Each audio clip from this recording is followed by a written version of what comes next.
वाटतं की तुम्ही तुमचे इमोशन्स कंट्रोल करता, पण खरं सांगू की तुमचे इमोशन्सच तुम्हाला कंट्रोल करतात.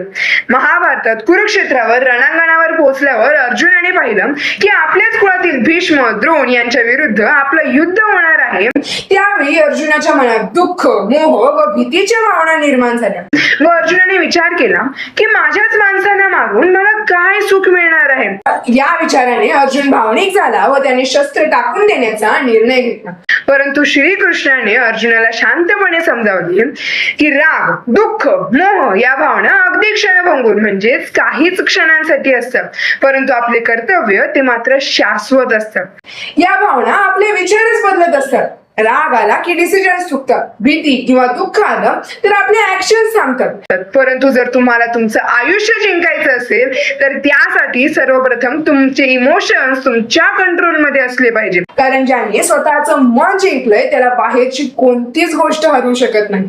व्हिडिओ आवडल्यास लाईक, शेअर आणि सबस्क्राईब करायला विसरू नका. धन्यवाद.